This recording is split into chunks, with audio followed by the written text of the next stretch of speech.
Maybe going to be a part of Marriage Monday today. Marriage. Monday. Well, Can you cheers. sit closer? This pillow's in the way. Happy Marriage Monday, Happy everyone. Marriage Monday. And happy Independence Day weekend. That's right.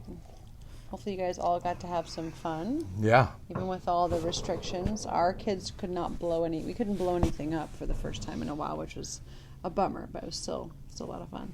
Yeah, it was. We went up to the top of a mountain in the area called Double Peak, and we got to get a 360 view. Yeah. And the sunset was just amazing. Yeah. The moonrise was amazing. Crazy.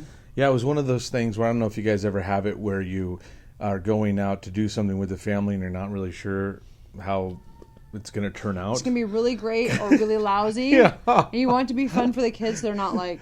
Yeah, this was so lame. I could have just stayed home. It was special. Yeah, it was. Well, no, everything for us right now is a season of firsts, too. So that's kind of fun. Yeah. So maybe you wanted to join us for Marriage Monday. Monday.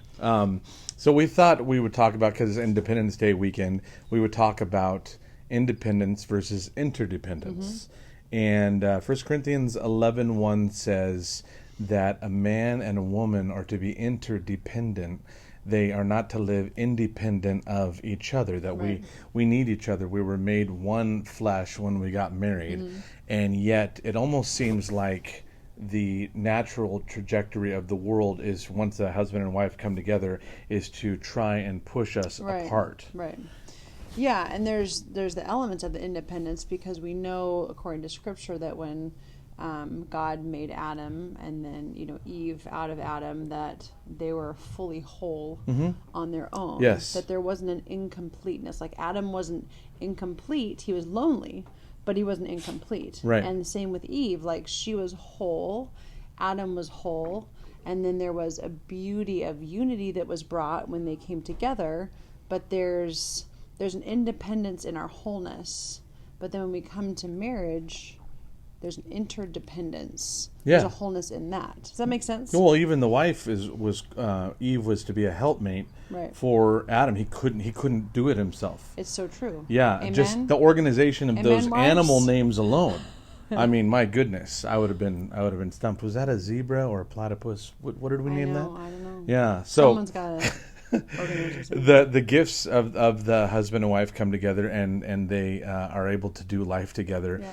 And just kind of building off of last week, we just realized that with our new season, we're going to have to work extra hard at not just being ships passing in the night. Right.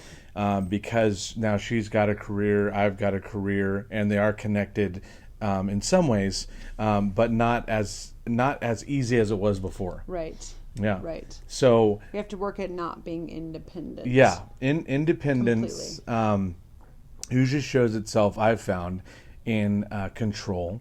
That I want to control my space, my time, my agenda, and so I don't invite you into my plans, or vice versa. Right. And so that when that invitation is not happening, independence is happening.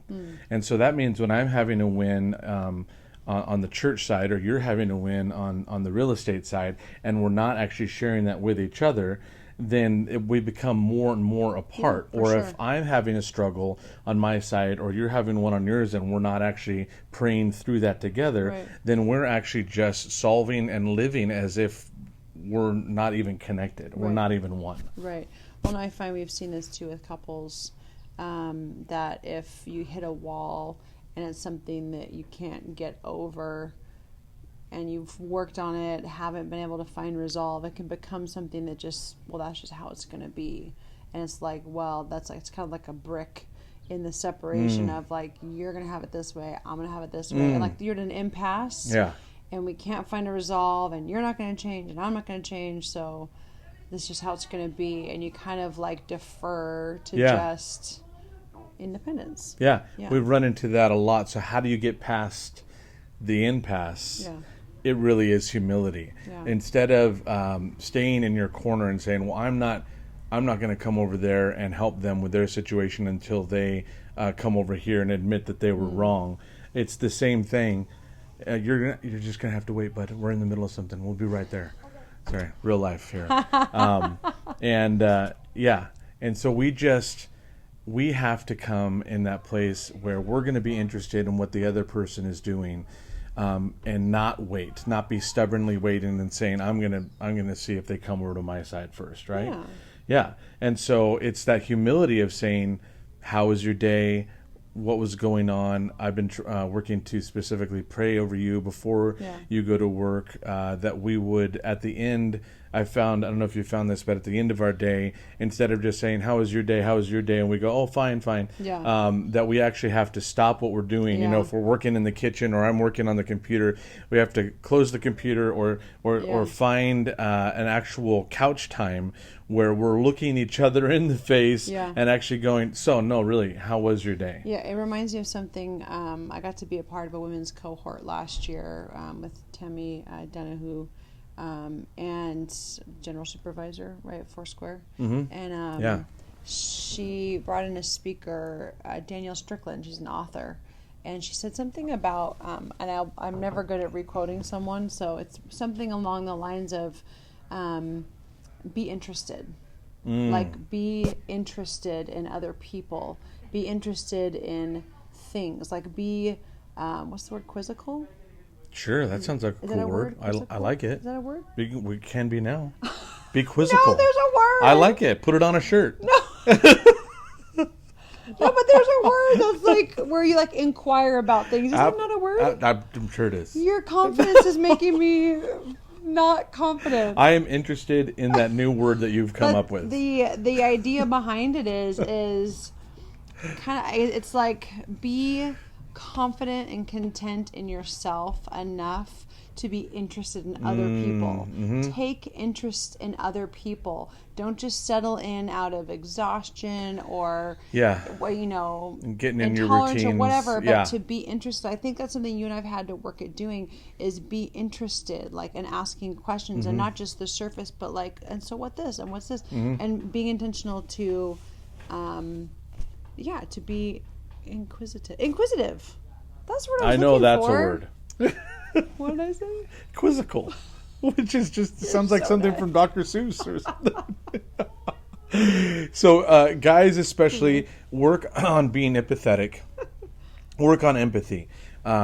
Finding out what your wife is feeling about certain things, what's going on, and even if they can't put words to it, be interested in what they're feeling. Yeah, right? and wives, I know something that's, I think, meant a lot in our marriages, when I can speak into who he is and what he's doing well, and encouraging him in this season.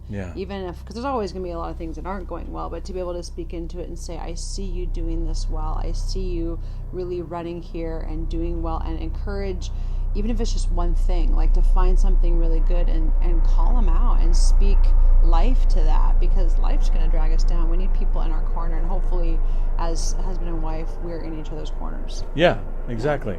So let us know, as always, how we can be praying for you and your marriage. Try and move from an independence from your spouse to an interdependence. Find different ways to do life together. Read a book together. Watch a movie together. Go on a walk together. Any of those things that you could do separately, find ways to do it together. Do your budget together. That was a big thing for us, is because she's so good with numbers. Independently, she can handle it on her own. But I noticed that was a weight on her shoulders, and as the man, I wasn't able to cover her in that place. So that was something that was important for me to be able to be coming together and her on, so that we were doing the finances together. So any of those things, talk about it as a couple this week and see how you guys can come together in the middle, instead of living like two separate people that just happen to have the same last name. Yeah, exactly. We love you. Thank you so much for your time. See you next week. Ciao.